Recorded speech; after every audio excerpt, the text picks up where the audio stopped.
ನಿಮ್ಮ ಪಠ್ಯಭಾಗದ 7ನೇ ಗದ್ಯವಾದಂತಹ ನಿರಾಕರಣೆ ಎಂಬ ಗದ್ಯಭಾಗವನ್ನು ನೋಡೋಣ. ನಿರಾಕರಣೆ ಎಂಬ ಈ ಕಥೆಯನ್ನು ಡಾಕ್ಟರ್ ವೀಣಾ ಶಾಂತೇಶ್ವರ್ ಅವರು ಬರೆದಿರುವಂತಹ ಬಿಡುಗಡೆ ಎಂಬ ಕಥಾ ಸಂಕಲನದಿಂದ ಪ್ರಸ್ತುತ ಈ ಲೇಖನವನ್ನು ಆಯ್ಕೆ ಮಾಡಿಕೊಳ್ಳಲಾಗಿದೆ. ಈ ಕಥೆ ಮಹಾಭಾರತಕ್ಕೆ ಸಂಬಂಧಿಸಿದಂತಹ ದುಷ್ಯಂತ ಶಕುಂತಲೆಯರಿಗೆ ಸಂಬಂಧಿಸಿದಂತಹ ಒಂದು ಕಥಾಭಾಗ. ದುಷ್ಯಂತ ಮತ್ತು ಶಕುಂತಲೆ ಎಂಬ ಈ ಪಾತ್ರಗಳು ಮಹಾಭಾರತದಲ್ಲಿ ಬರುವಂತಹ ಪಾತ್ರಗಳು. ದುಷ್ಯಂತ ಮತ್ತು ಶಕುಂತಲೆಯರ ಮಗನಾದಂತಹ ಭರತನಿಂದಲೇ ಈ ಭರತಖಂಡ ಪ್ರಾರಂಭವಾಯಿತು ಅಂತ ಹೇಳ್ತಾ ಹೋಗ್ತಾರೆ. ಒಮ್ಮೆ ವಿಶ್ವಾಮಿತ್ರ ಮಹರ್ಷಿಗಳು ಕಾಡಿನಲ್ಲಿ ತಪಸ್ಸನ್ನ ಮಾಡುವಾಗ ಆ ವಿಶ್ವಾಮಿತ್ರ ಮಹರ್ಷಿಯ ತಪಸ್ಸನ್ನ ಭಂಗಪಡಿಸಬೇಕು ಅಂತ ದೇವಲೋಕದಿಂದ ಮೇನಕೆ ಬರ್ತಾಳೆ. ಮೇನಕೆ ವಿಶ್ವಾಮಿತ್ರ ಮಹರ್ಷಿಯ ಮುಂದೆ ಹಲವಾರು ರೀತಿಯಲ್ಲಿ ನೃತ್ಯ ಪ್ರದರ್ಶನವನ್ನು ಮಾಡಿ ಅವನ ತಪಸ್ಸನ್ನ ಭಂಗಪಡಿಸ್ತಾಳೆ. ಆಗ ವಿಶ್ವಾಮಿತ್ರ ಮಹರ್ಷಿ ಮೇನಕೆಯಲ್ಲಿ ಮೋಹಿತನಾಗಿ ಅವರಿಬ್ಬರ ಸಮ್ಮಿಲನವಾಗುತ್ತೆ. ಹೀಗೆ ಅವರಿಬ್ಬರ ಸಮ್ಮಿಲನದಿಂದ ಜನಿಸಿದಂತಹ ಮಗುವೆ ಈ ಶಕುಂತಲೆ. ಆಗ ಶಕುಂತಲೆಯನ್ನ ಆ ಹುಟ್ಟಿದಂತಹ ಆ ಮಗುವನ್ನ ಅಲ್ಲೇ ಕಾಡಿನಲ್ಲಿ ಬಿಟ್ಟು ಮೇನಕೆ ದೇವಲೋಕಕ್ಕೆ ಹೊರಟು ಹೋಗ್ತಾಳೆ. ಆ ಕಾಡಿನಲ್ಲಿ ಸಂಚರಿಸುತ್ತಿದ್ದಾಗ ಕಣ್ವ ಮಹರ್ಷಿಗಳಿಗೆ ಆ ಮಗು ಹೆಣ್ಣು ಮಗು ಸಿಗುತ್ತೆ. ಆ ಹೆಣ್ಣು ಮಗುವನ್ನು ತಂದು ತನ್ನ ಆಶ್ರಮದಲ್ಲಿಟ್ಟುಕೊಂಡು ಆ ಮಗುವಿಗೆ ಶಕುಂತಲೆ ಎಂಬ ನಾಮಕರಣವನ್ನು ಮಾಡಿ ಸಾಕ್ತಾ ಹೋಗ್ತಾರೆ. ಹೀಗೆ ಶಕುಂತಲೆ ಬೆಳೆದು ದೊಡ್ಡವಳಾದಂತಹ ಒಂದು ದಿನ, ಒಂದು ಸಂದರ್ಭದಲ್ಲಿ ಕಣ್ವ ಮಹರ್ಷಿಗಳು ಆಶ್ರಮದಲ್ಲಿ ಇರೋದಿಲ್ಲ. ಆಗ ದುಷ್ಯಂತ ಮಹಾರಾಜ ಕಾಡಿನಲ್ಲಿ ಬೇಟೆಯಾಡುವುದಕ್ಕಾಗಿ ಕಾಡಿಗೆ ತನ್ನ ಸೈನ್ಯ ಸಮೇತನಾಗಿ ಬರ್ತಾನೆ. ಹೀಗೆ ಬೇಟೆಯಾಡುತ್ತಿರುವ ಸಂದರ್ಭದಲ್ಲಿ ಅವನ ಕಣ್ಣಿಗೆ ಒಂದಷ್ಟು ಜಿಂಕೆಗಳು ಕಾಣಿಸ್ತವೆ. ಆ ಜಿಂಕೆಗಳನ್ನು ಹಟ್ಟಿಸಿಕೊಂಡು ಬರುವಾಗ ಆ ಜಿಂಕೆಗಳು ಕಣ್ವರ ಆಶ್ರಮವನ್ನು ಪ್ರವೇಶ ಮಾಡ್ತಾನೆ. ಕಣ್ವರ ಆಶ್ರಮವನ್ನು ಪ್ರವೇಶ ಮಾಡಿದಾಗ ಅವನು ಕಣ್ವರ ಆಶ್ರಮಕ್ಕೆ ಬರ್ತಾನೆ. ಆಶ್ರಮಕ್ಕೆ ಬಂದು ನೋಡುವಾಗ ಶಕುಂತಲೆ ಅವನ ಕಣ್ಣಿಗೆ ಕಾಣಿಸ್ತಾನೆ. ಶಕುಂತಲೆಯನ್ನು ನೋಡಿದ ತಕ್ಷಣವೇ ಮೋಹಿತನಾಗ್ತಾನೆ.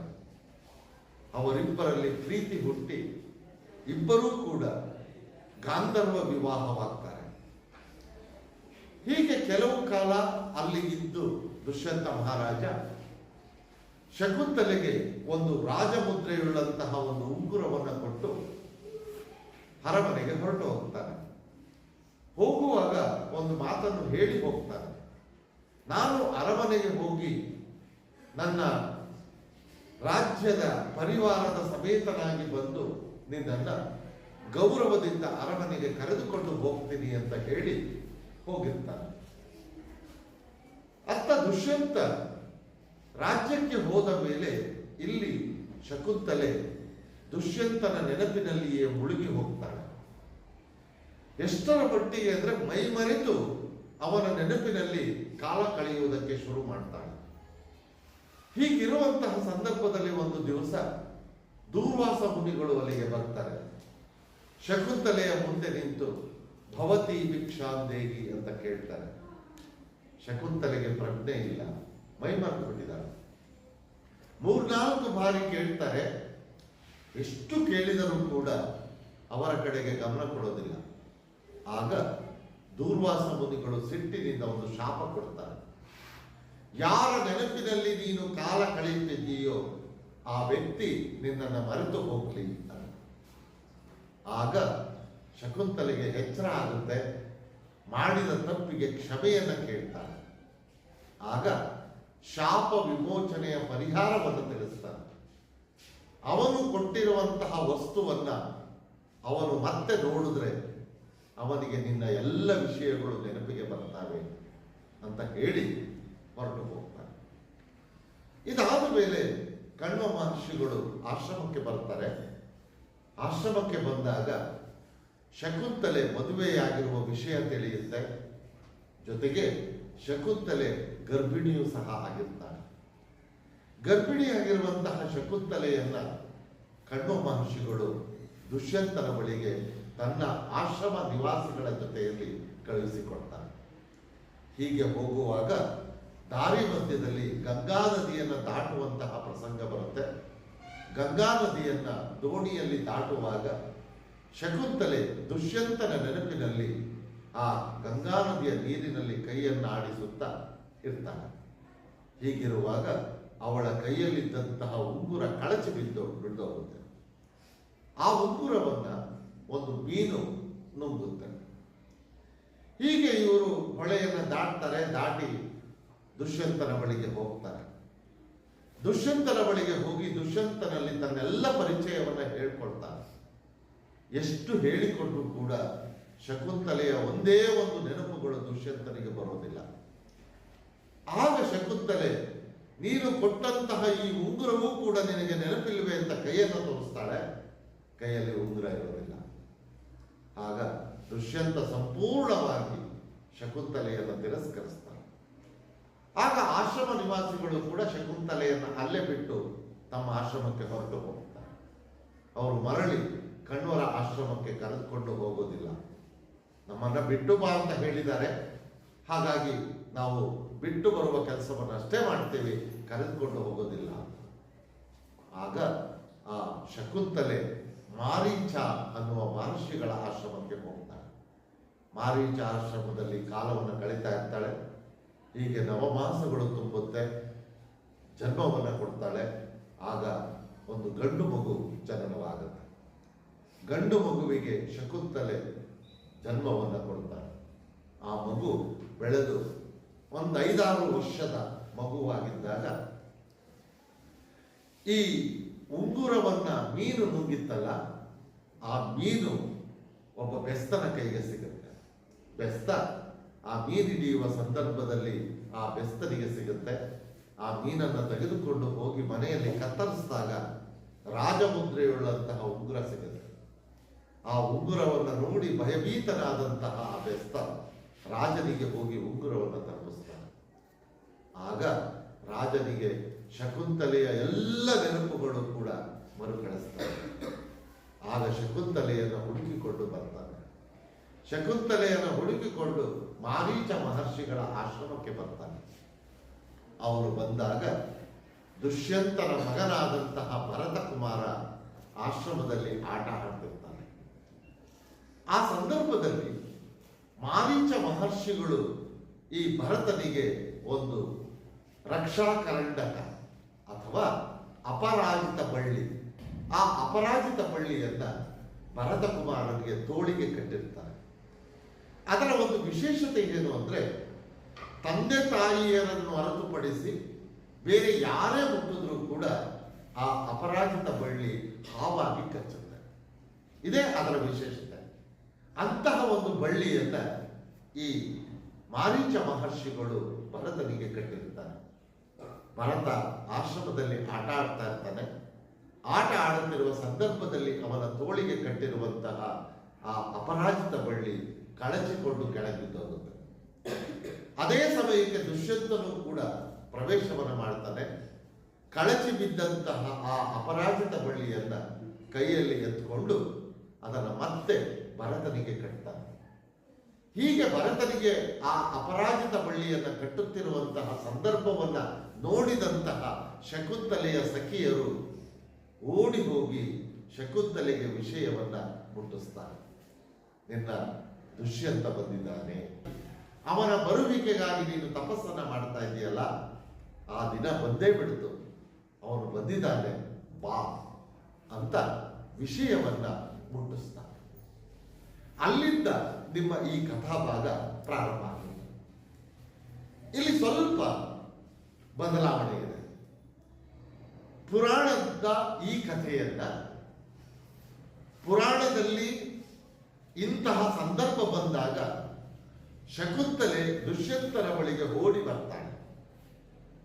ದುಷ್ಯಂತ ಕರೆದ ತಕ್ಷಣ ಮರು ಮಾತನಾಡದೆ ಶಕುಂತಲೆ ದುಷ್ಯಂತನ ಹಿಂದೆ ಅರಮನೆಗೆ ಹೊರಟು ಹೋಗ್ತಾಳೆ. ಆದರೆ ಈ ಪಾತ್ರವನ್ನ ಪುರಾಣದ ಶಕುಂತಲೆಯ ಪಾತ್ರವನ್ನಾಗಿ ನೋಡದೆ ಲೇಖಕರು ವೀಣಾ ಶಾಂತೇಶ್ವರ ಅವರು 21ನೇ ಶತಮಾನದ ಹೆಣ್ಣು ಮಗಳಾಗಿ ನೋಡಿದ್ದಾರೆ.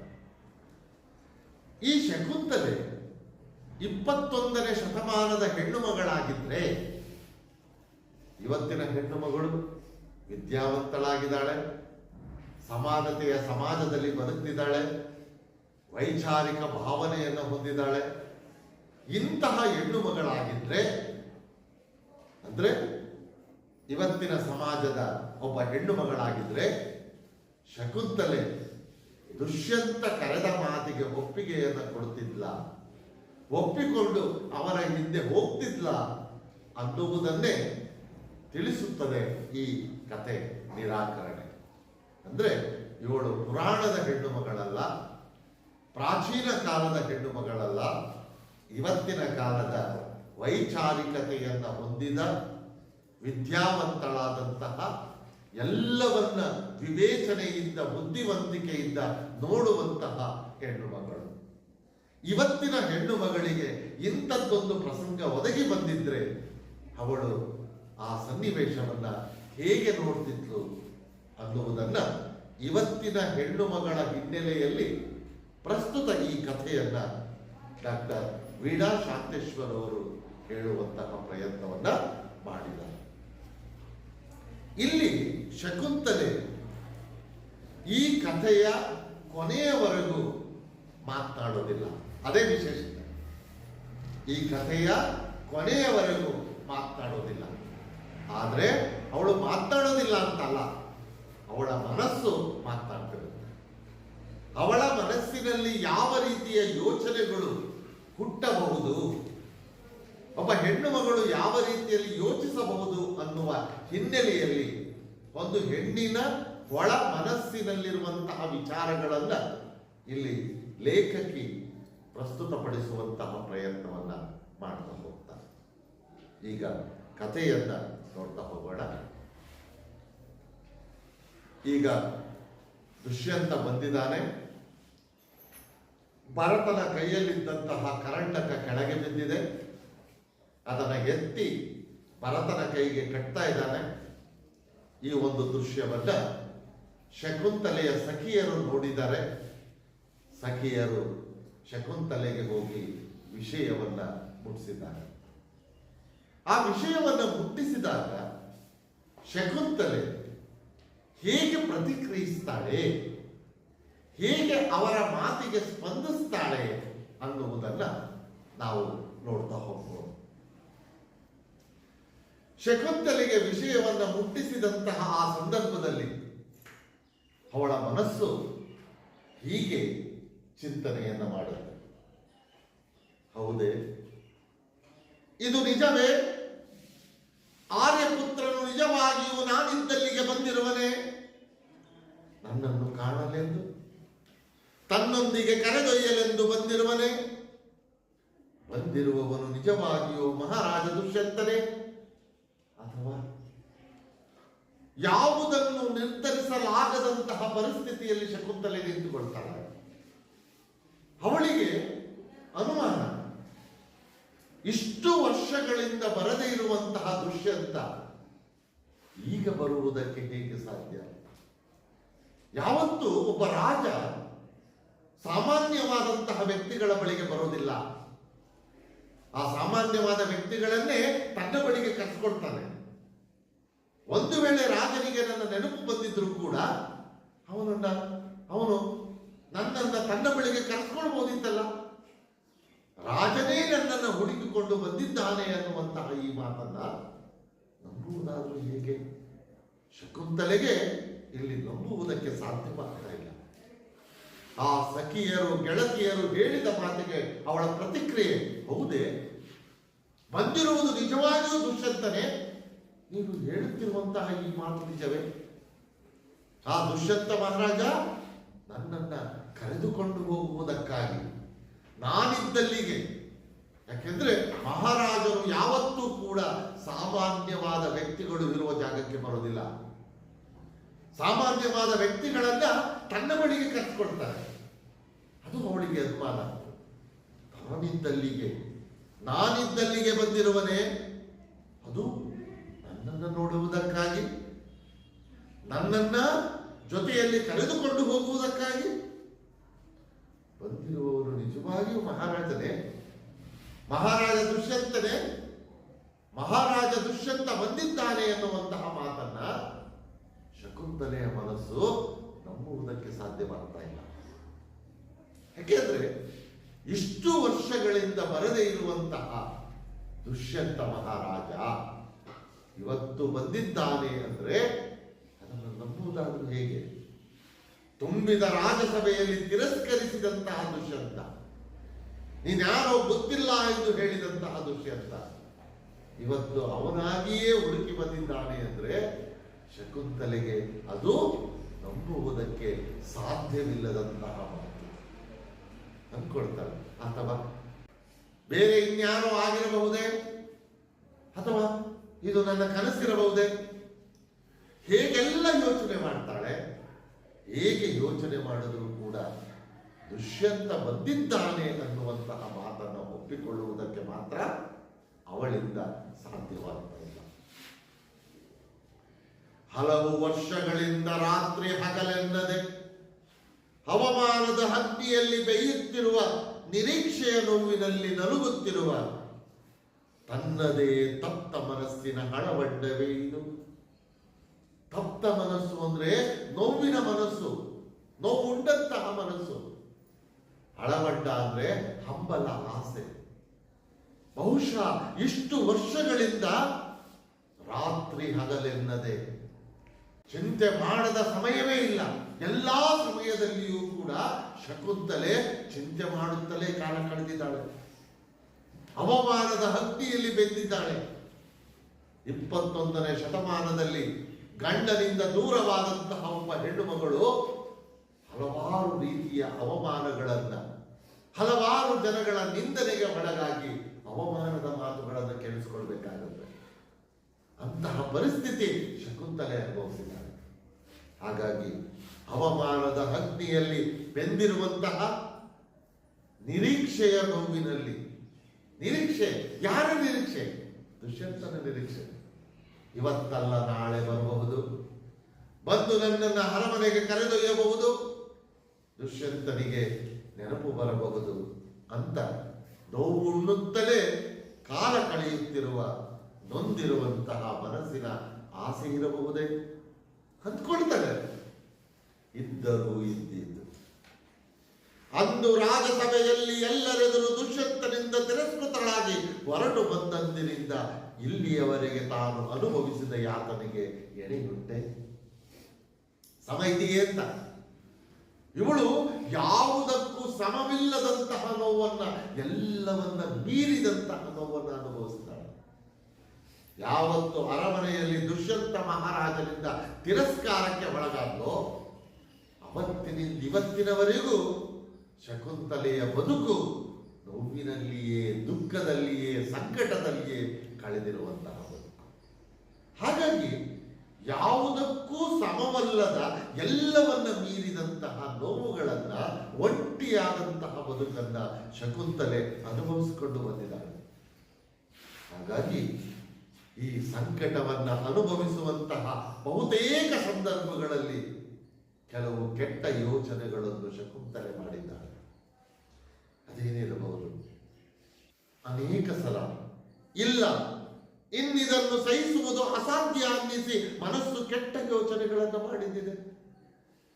ಮನಸ್ಸಿನ ನೋವು ಹಾಗೆ ತಾಳಿಕೊಳ್ಳುವುದು ಅಶಕ್ಯವೆನಿಸಿದ ಪ್ರತಿ ಸಾರಿಯೂ ತಾನು ಇದೇ ಕ್ಷಣವನ್ನು ನೆನೆದು ನಿರೀಕ್ಷಿಸಿ, ಕಲ್ಪಿಸಿ, ಅತಿ ಪ್ರಯಾಸದಿಂದ ತನ್ನನ್ನು ತಾನೇ ನಿಗ್ರಹಿಸಿದುಂಟು. ಎಷ್ಟೋ ಸಂದರ್ಭಗಳಲ್ಲಿ ಅವಳ ಮನಸ್ಸು ಕೆಟ್ಟದಾದ ಯೋಚನೆಯನ್ನ ಮಾಡಿದೆ. ಯಾವಾಗ? ದುಷ್ಯಂತನ ಬರುವಿಕೆಗಾಗಿ ಕಾಯ್ದು ಕಾಯ್ದು ಬೇಸತ್ತು ದುಷ್ಯಂತ ಬರದಿದ್ದಾಗ ಮನಸ್ಸಿನಲ್ಲಿ ಕೆಟ್ಟ ಕೆಟ್ಟ ಯೋಚನೆಗಳು ಹೊಂದಿಕೊಂಡಿದ್ದ. ಅನೇಕ ಸಲ ಇಲ್ಲ, ಇನ್ನಿದನ್ನು ಸಹಿಸುವುದು ಅಸಾಧ್ಯ ಅನ್ನಿಸಿ ಮನಸ್ಸು ಕೆಟ್ಟ ಯೋಚನೆಗಳನ್ನು ಮಾಡಿದ್ದಿದೆ. ಎಷ್ಟೋ ಸಂದರ್ಭಗಳಲ್ಲಿ ಮನಸ್ಸು ಇನ್ನೊಂದು ಮದುವೆಯಾಗುವಂತಹ ಪರಪುರುಷನನ್ನ ಬಯಸುವಂತಹ ಯೋಚನೆಗಳನ್ನ ಮಾಡಿರಬಹುದು.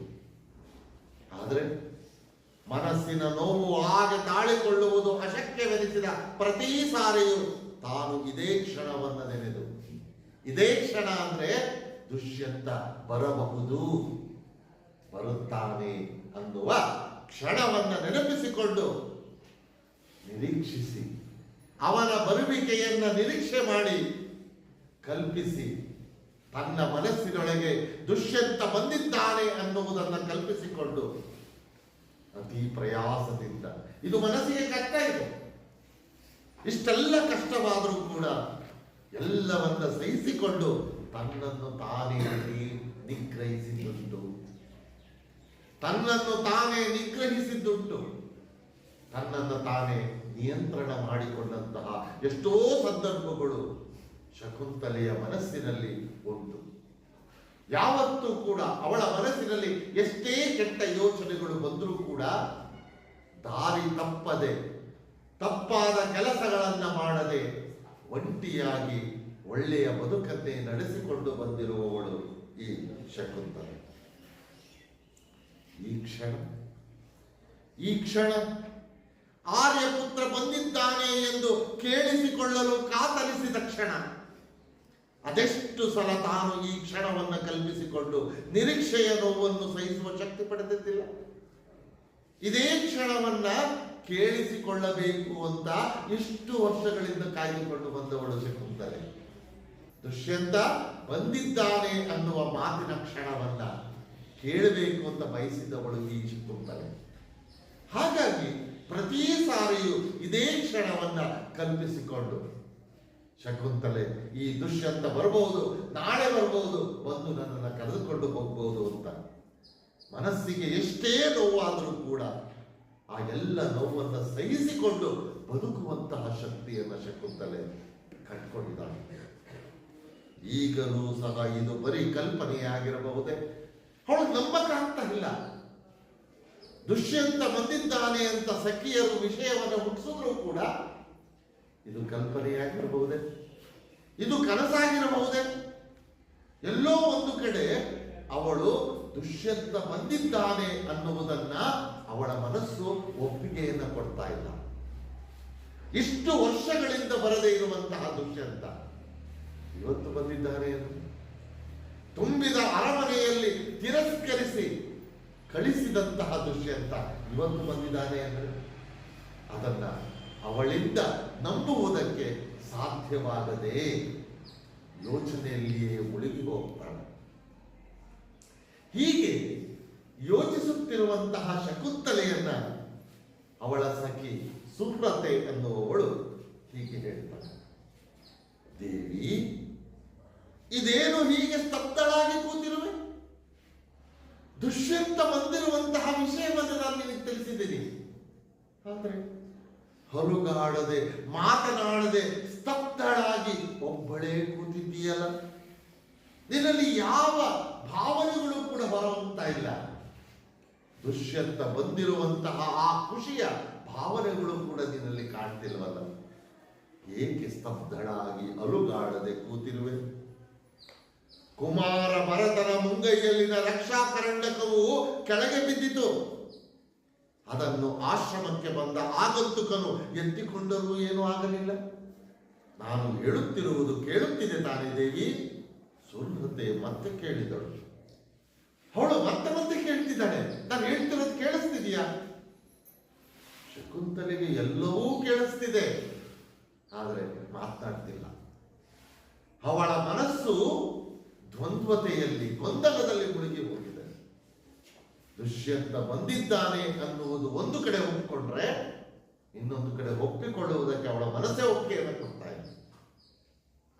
ಹೀಗೆ ಸ್ತಬ್ಧಳಾಗಿ ಅಲುಗಾಡದೆ ಕುಳಿತಿರುವಂತಹ ಶಕುಂತಲೆಯನ್ನ ಸುರತೆ ಮತ್ತೆ ಕೇಳ್ತಾಳೆ. ಆಗ ಶಕುಂತಲೆ, ಹೌದು ಹೌದು, ತನಗೆ ಎಲ್ಲವೂ ಕೇಳುತ್ತಿದೆ. ಮಗುವಿನ ಜಾತಕರ್ಮ ಸಮಯದಲ್ಲಿ ಪೂಜ್ಯರಾದ ಮಾರೀಚರು ಕಟ್ಟಿದ ಅಪರಾಜಿತ ಬಳ್ಳಿ ಇದು. ತಂದೆ ತಾಯಿಯ ವಿನಃ ಬೇರೆ ಯಾರಾದರೂ ಮುಟ್ಟಿದರೆ ಹಾವಾಗಿ ಕಚ್ಚುತ್ತದೆ. ಹಾಗಾಗಿಲ್ಲವೆಂದರೆ ಸಂಶಯವೇ ಇಲ್ಲ, ಬಂದಿರುವಂತಹ ವ್ಯಕ್ತಿ ನಿಜವಾಗಿಯೂ ದುಷ್ಯಂತ ಮಹಾರಾಜನೇ. ಅವಳಿಗೂ ಅನ್ಸುತ್ತೆ ಅಪರಾಜಿತ ಬಳ್ಳಿ ಹಾವಾಗಬೇಕಾಗಿತ್ತು ಬೇರೆ ಯಾವುದೋ ವ್ಯಕ್ತಿಯಾಗಿದ್ರೆ, ಆದರೆ ಅದು ಹಾವಾಗಿ ಕಚ್ಚಿಲ್ಲ ಅಂದಮೇಲೆ ನಿಜವಾಗಿಯೂ ಬಂದಿರುವಂತಹ ವ್ಯಕ್ತಿ ದುಷ್ಯಂತ. ಆದರೆ ದುಷ್ಯಂತ ಬಂದಿದ್ದಾನೆ ಅನ್ನುವಂತಹ ಸತ್ಯ ತನ್ನ ಕಣ್ಣು ಮುಂದೆ ನಡೆದರೂ ಕೂಡ ಅವಳ ಮನಸ್ಸು ದುಷ್ಯಂತನಿಗಾಗಿ, ದುಷ್ಯಂತನ ನೋಡುವಿಕೆಗಾಗಿ ಯಾವುದೇ ರೀತಿಯಲ್ಲಿ ಚಡಪಡಿಸುವಂತಹ ಲಕ್ಷಣಗಳು ಕಾಣ್ತಾ ಇಲ್ಲ. ಇಷ್ಟು ವರ್ಷಗಳಿಂದ ಅವಳು ಕಾದದ್ದು ಇದೇ ದುಷ್ಯಂತನಿಗಾಗಿ. ಇಷ್ಟು ವರ್ಷಗಳಿಂದ ಏನೂ ತಪ್ಪನ್ನ ಮಾಡದೆ ಕಾದದ್ದು ಇದೇ ದುಷ್ಯಂತನಿಗಾಗಿ. ಧ್ಯಾನ ಮಾಡಿದ್ದು, ತಪಸ್ಸು ಮಾಡಿದ್ದು, ಒಂಟಿತನದ ಏನೇ ಅವಮಾನಗಳಾದರೂ ಅವೆಲ್ಲವನ್ನು ಸಹಿಸಿಕೊಂಡು ಬದುಕಿದ್ದು ಇದೇ ದುಷ್ಯಂತನಿಗಾಗಿ. ದುಷ್ಯಂತ ಬಂದಿದ್ದಾನೆ ಅನ್ನುವಂತಹ ಮಾತು ಒಂದಲ್ಲ ಒಂದು ದಿನ ನನ್ನ ಕಿವಿಗೆ ಬೀಳುತ್ತೆ ಅಂತ.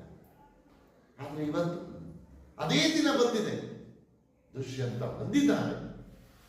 ಆಗ ಅವಳ ಮನಸ್ಸು ಬಂದಿದ್ದಾನೆ ಅನ್ನುವುದನ್ನು ಒಪ್ಪಿಕೊಳ್ಳುವುದಕ್ಕೆ ಅವಕಾಶ ಕೊಡ್ತಾ ಇಲ್ಲ. ಮತ್ತೆ ಅವಳ ಗೆಳತಿ ಹೇಳ್ತಾಳೆ, ಸಖಿ, ಕುಮಾರ ಭರತನಿಗೂ ಆ ಆಗಂತುಕ ಮಹಾಪುರುಷನಿಗೂ ಆಶ್ಚರ್ಯವೆನಿಸುವಷ್ಟು ಹೋಲಿಕೆ ಇದೆ ದೇವಿ. ಹೋಲಿಕೆ ಅಪ್ಪ ಮಗ, ತಂದೆ ಇದ್ದ ಹಾಗೆ ಮಗ ಇದ್ದಾನೆ, ಮಗನಂತೆ ಅಪ್ಪ ಇದ್ದಾನೆ, ತುಂಬಾ ಹೋಲಿಕೆ ಇದೆ. ನಿಜವಾಗಿಯೂ ಆತ ಮಹಾರಾಜ ದುಷ್ಯಂತನೇ ಇರಬೇಕು, ಅನುಮಾನವೇ ಇಲ್ಲ. ಅಪರಾಜಿತ ಬಳ್ಳಿ ಹಾವಾಗಿಲ್ಲ, ಇಬ್ಬರಿಗೂ ತುಂಬಾ ಹೋಲಿಕೆ ಇದೆ. ಹಾಗಾಗಿ ಬಂದಿರುವಂತಹ ವ್ಯಕ್ತಿ ಬೇರೆ ಯಾರೋ ಆಗುವುದಕ್ಕೆ ಸಾಧ್ಯ ಇಲ್ಲ, ದುಷ್ಯಂತನೇ ಇರಬೇಕು. ಹೀಗಿರುವಾಗ ನೀನೇಕೆ ಹೀಗೆ ಅಲ್ಲಾಡದೆ ಕೂತಿರುವೆ ದೇವಿ? ಬೇಗ ಎದ್ದು ಬರಬಾರದೆ? ಸುರತೆಗೆ ಆತುರ, ಆತಂಕ. ನೋಡಿ, ಇವಳಿಗಿರುವ ಆತುರ ಅವಳಿಗಿಲ್ಲ. ಇವಳಿಗೆ ಆದಷ್ಟು ಬೇಗ ಶಕುಂತಲೆಯನ್ನ ದುಷ್ಯಂತನ ಮುಂದೆ ತಗೊಂಡೋಗಿ ನಿಲ್ಲಿಸಬೇಕು, ಅವರಿಬ್ಬರನ್ನ ಒಂದು ಮಾಡಬೇಕು ಅನ್ನುವ ಅವಸರ. ಆದರೆ ಶಕುಂತಲೆಯ ಮನಸ್ಸಿನಲ್ಲಿ ನಡೆಯುತ್ತಿರುವಂತಹ ಯುದ್ಧವೇ ಬೇರೆ, ಘರ್ಷಣೆಯೇ ಬೇರೆ, ತೊಯ್ದಾಟವೇ ಬೇರೆ, ಗೊಂದಲದ ದ್ವಂದ್ವವೇ ಬೇರೆ. ಅದನ್ನ ಶಕುಂತಲೆಯ ಗೆಳತಿಯಾಗಲಿ ಮತ್ತೊಬ್ಬರಾಗಲಿ ಅರ್ಥ ಮಾಡಿಕೊಳ್ಳುವುದಕ್ಕೆ ಸಾಧ್ಯವೇ ಇಲ್ಲ. ಯಾವಾಗ ಆತುರದಿಂದ, ಆತಂಕದಿಂದ ಸುರತೆ ಶಕುಂತಲೆಗೆ ಒತ್ತಾಯವನ್ನು ಮಾಡ್ತಾಳೋ, ಮತ್ತೆ ತನ್ನ ಮನದಲ್ಲಿ ಶಕುಂತಲೆ ಹೀಗೆ ಅಂದ್ಕೊಳ್ತಾಳೆ, ಮಹಾರಾಜ ದುಷ್ಯಂತ, ಮಹಾರಾಜ ದುಷ್ಯಂತ ಜೀವನ ಒಂದು ಸುಂದರ ಕನಸು ಎಂದು ನಂಬಿಸಿದಾತ. ಅಂತ ಅದ್ಭುತವಾದ ಸಾಲು ಇದು. ಜೀವನ ಒಂದು ಸುಂದರ ಕನಸು ಎಂದು ನಂಬಿಸಿದಾತ. ಪ್ರತಿಯೊಬ್ಬರೂ ಕೂಡ ಮದುವೆಯಾಗುವಾಗ, ಒಂದು ಗಂಡು ಹೆಣ್ಣನ್ನು ಹೊಲಿಸಿಕೊಳ್ಳುವಾಗ, ಹೆಣ್ಣು ಗಂಡನ್ನು ಹೊಲಿಸಿಕೊಳ್ಳುವಾಗ ಎಲ್ಲರೂ ಹೇಳುವಂತಹ ಮಾತುಗಳು ಬಹುತೇಕ ಇದೆ. ಜೀವನ ತುಂಬಾ ಸುಂದರವಾದದ್ದು, ಮುಂದೆಯೂ ಕೂಡ ಇದೇ ರೀತಿಯ ಸುಂದರವಾದ ಜೀವನವನ್ನು ಕಟ್ಟಿಕೊಂಡು ನಾವು ಚಂದವಾಗಿ, ಸುಖಕರವಾಗಿ, ಪ್ರೀತಿಯಿಂದ ಬದುಕೋಣ ಅಂತ. ಆದರೆ ನಿಜವಾದ ಬದುಕು ಶುರುವಾಗುವುದು ಮದುವೆಯಾದ ಕೆಲವು ವರ್ಷಗಳ ನಂತರ. ನೋಡಿ, ಬಹುತೇಕ ಗಂಡು ಹೆಣ್ಣುಗಳು ಮದುವೆಯಾದ ಹೊಸದರಲ್ಲಿ ಎಷ್ಟು ಚಂದಾಗಿರ್ತಾರೆ. ಬಹುಶಃ ಆ ಸಂದರ್ಭದಲ್ಲಿ ಬರುವಂತಹ ಮಾತುಗಳನ್ನು ನಾವು ನೆನಪಿಸ್ಕೊಳ್ಬೇಕು. ಚಿನ್ನ, ಮುತ್ತು, ಬಂಗಾರ, ಇಂದ್ರ, ಚಂದ್ರ, ಅದ್ಯಾಕೆ ಒಂದು 5 ವರ್ಷ ಆದ್ಮೇಲೆ ಇರೋದಿಲ್ಲ? ಎಲ್ಲೋ ಗೊತ್ತಾ? ಇಂದ್ರ, ಚಂದ್ರ, ಬಂಗಾರ, ಚಿನ್ನ ಎಲ್ಲ ಗೊತ್ತಿಲ್ಲ. ಅದೇ ರೀತಿಯಲ್ಲಿ ಹೋಲಿಸಿಕೊಳ್ಳುವಾಗಲೂ ಕೂಡ ಒಂದು ಗಂಡು ಹೆಣ್ಣನ್ನ ಹೋಲಿಸಿಕೊಳ್ಳುವಾಗ, ಹೆಣ್ಣು ಗಂಡನ್ನ ಹೋಲಿಸಿಕೊಳ್ಳುವಾಗ ಮಾತನಾಡೋದು ಕೂಡ ಹೀಗೆ. ನಿನ್ ಬಿಟ್ಟು ನನ್ನ ಜಗತ್ತೇ ಇಲ್ಲ, ನೀನ್ ನನ್ನ ಪ್ರಾಣ ಇದ್ದಂಗೆ, ನೀನೇನಾದ್ರೂ ನನ್ನ ತಿರಸ್ಕಾರ ಮಾಡೋದು ನಾನು ಬದುಕೋದೇ ಇಲ್ಲ, ನೀನ್ ನನ್ನ ಜೀವ. ಆದ್ರೆ ಎಲ್ಲ ಮುಗಿದ ಮೇಲೆ ಎಲ್ಲೋಯ್ತ ಪ್ರಾಣ, ಆ ಚಿನ್ನ, ಆ ಬಂಗಾರ? ಮಹಾರಾಜ ದುಷ್ಯಂತ ಜೀವನ ಒಂದು ಸುಂದರ ಕನಸು ಎಂದು ನಂಬಿಸಿದಾಗ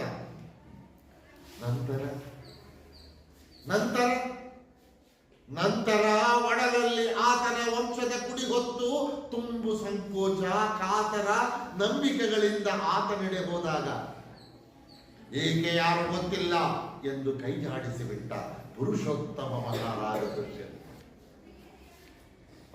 ಒಂದು ಸಮಯದಲ್ಲಿ ಜೀವನ ಒಂದು ಸುಂದರ ಕನಸು ಎಂದು ನಂಬಿಸಿದವನು, ನಂಬಿಸಿ ಮದುವೆಯಾದವನು, ಒಂದು ಮಗುವಿನ ಜನನಕ್ಕೆ ಕಾರಣವಾದವನು. ಬಹುಶಃ ಶಕುಂತಲೆಯೂ ಕೂಡ ಮುಂದೆಯೂ ನನ್ನ ಜೀವನ ಹೀಗೆಯೇ ಸುಂದರವಾಗಿರುತ್ತದೆ ಅನ್ನುವುದನ್ನ ದುಷ್ಯಂತನ ಮಾತನ್ನ ಕೇಳಿ ನಂಬಿಕೊಂಡು ಒಪ್ಪಿಕೊಂಡವಳು. ಆದ್ರೆ ಒಂದೆರಡು ತಿಂಗಳುಗಳ ನಂತರ ಆದದ್ದೇ ಬೇರೆ, ಸಂಪೂರ್ಣವಾಗಿ ವಿರುದ್ಧ.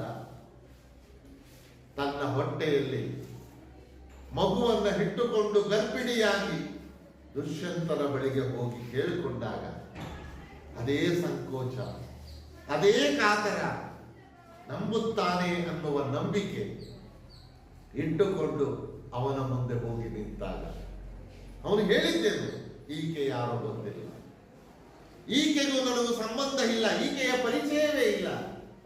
ಏಕಾಏಕಿಯಾಗಿ ಜೀವನ ಒಂದು ಸುಂದರ ಕನಸು ಎಂದು ನಂಬಿಸಿ ಮದುವೆಯಾದವನು ಈಕೆ ಯಾರೋ ಗೊತ್ತಿಲ್ಲ ಅಂತ ಕೈಜಾಡಿಸ್ತಾನೆ, ತಿರಸ್ಕರಿಸ್ತಾನೆ. ಇದೇ ಪುರುಷೋತ್ತಮ, ಇದೇ ವ್ಯಕ್ತಿ, ಬೇರೆ ಯಾರು ಅಲ್ಲ, ಇದೇ ಮಹಾರಾಜ ದುಷ್ಯಂತ. ಆದ್ರೆ ವ್ಯಕ್ತಿ ಒಬ್ಬನೇ, ಆದದ್ದು ಮಾತ್ರ ಬೇರೆ ಬೇರೆ.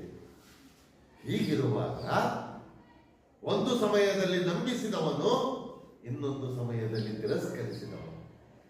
ಇಂತಹ ಮನುಷ್ಯ ಬಂದಿದ್ದಾನೆ ಅನ್ನುವುದನ್ನ ಹೇಗೆ ನಂಬುವುದು?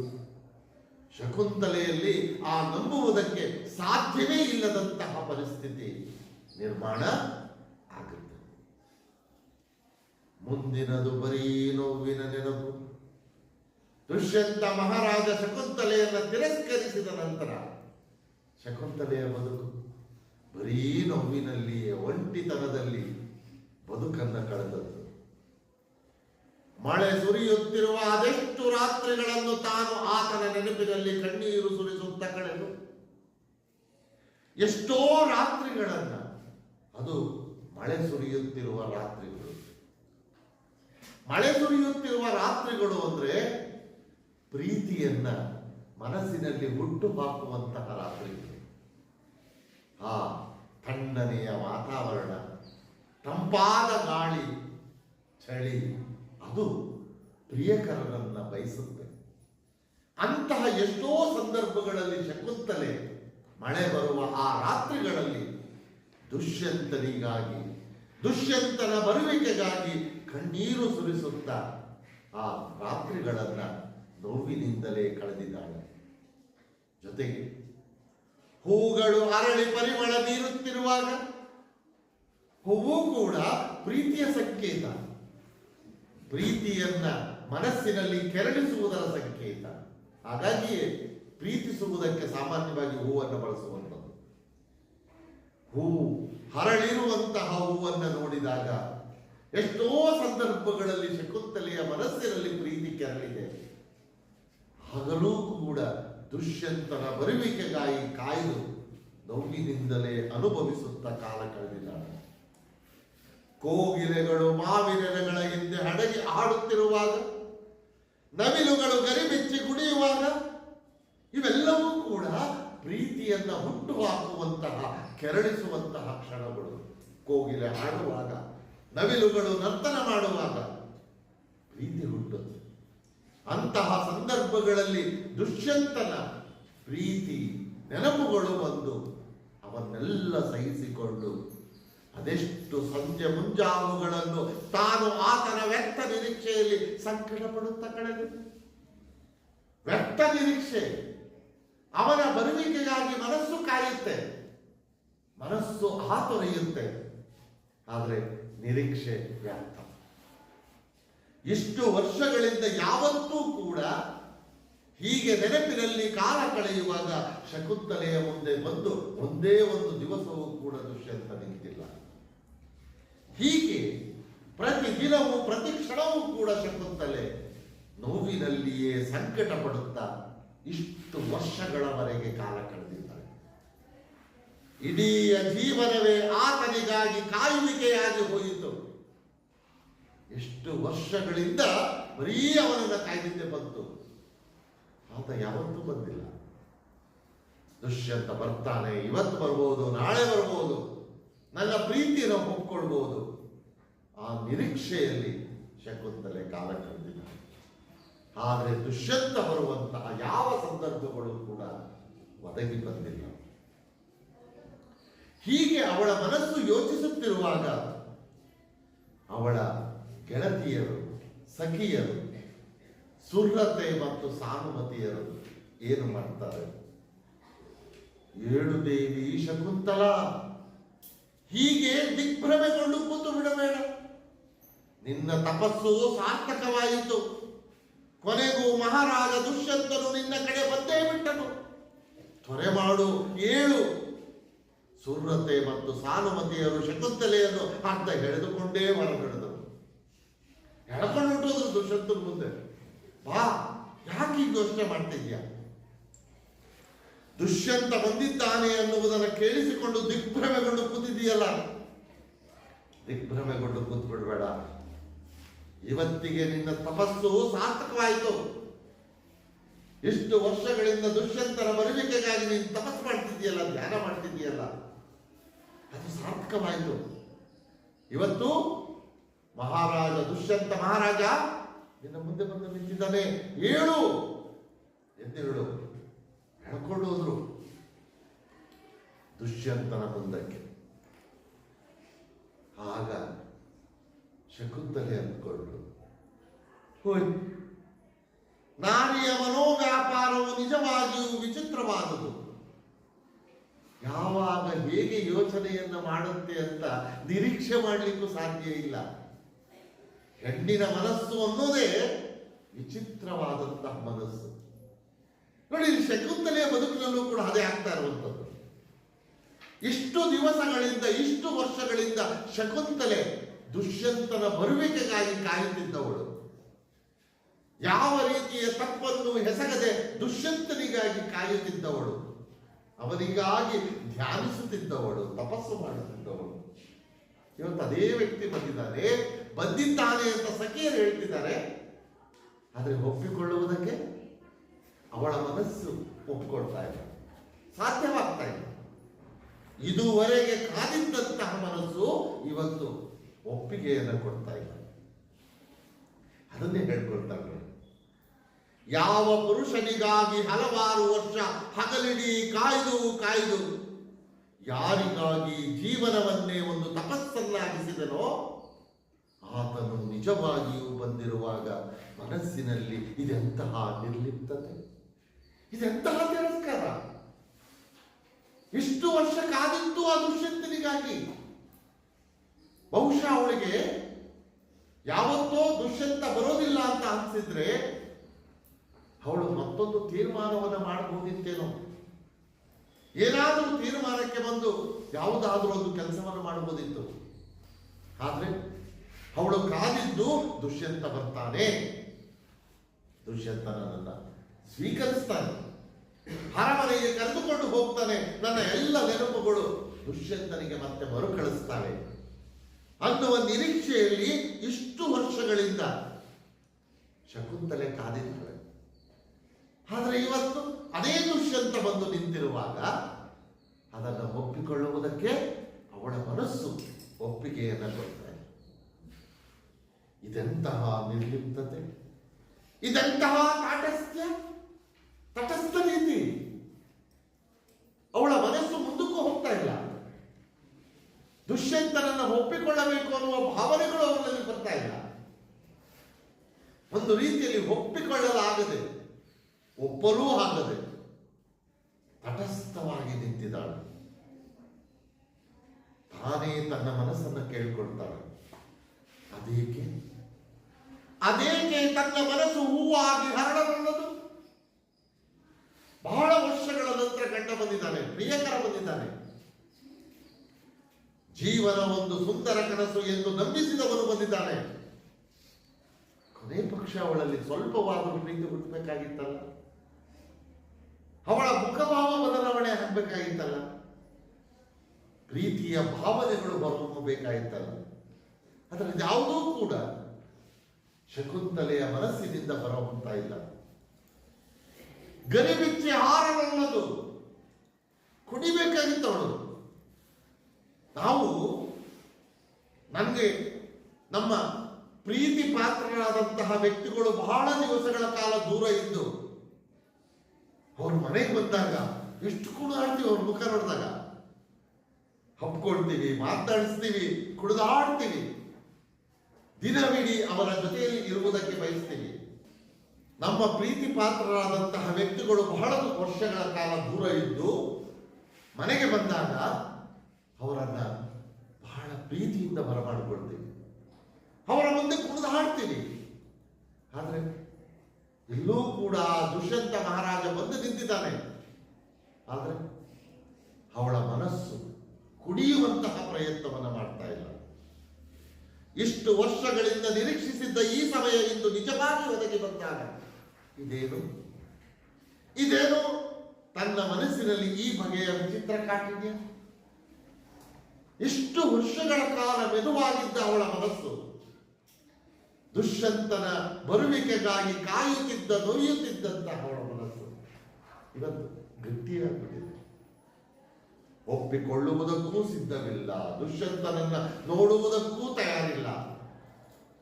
ನೋಡಲಾಗದ, ಸ್ವೀಕರಿಸಲಾಗದ, ಒಪ್ಪಿಕೊಳ್ಳಲಾಗದಂತಹ ಒಂದು ದ್ವಂದ್ವ ಮನಸ್ಥಿತಿಯಲ್ಲಿ ಶಕುಂತಲೆ ಇಲ್ಲಿ ಸಿಲುಕಿಕೊಳ್ಳುತ್ತಾಳೆ. ಹೀಗೆ ಶಕುಂತಲೆ ದುಷ್ಯಂತ ಬಂದಿರುವಂತಹ ಆ ಒಂದು ವಿಷಯವನ್ನು ಕೇಳಿದಾಗ ಹೇಗೆ ತನ್ನ ಮನಸ್ಸಿನ ಭಾವನೆಗಳನ್ನು ಹೊರಹಾಕ್ತಾಳೆ, ಹೇಗೆ ಅವಳು ವರ್ತಿಸ್ತಾಳೆ ಅನ್ನುವುದನ್ನು ಪ್ರಸ್ತುತ ಈ ಭಾಗದಲ್ಲಿ ನಾವು ಗಮನಿಸಬಹುದು. ಅಲ್ಲಿಗೆ ನಿಲ್ಲಿಸ್ಕೊಳ್ಳೋಣ.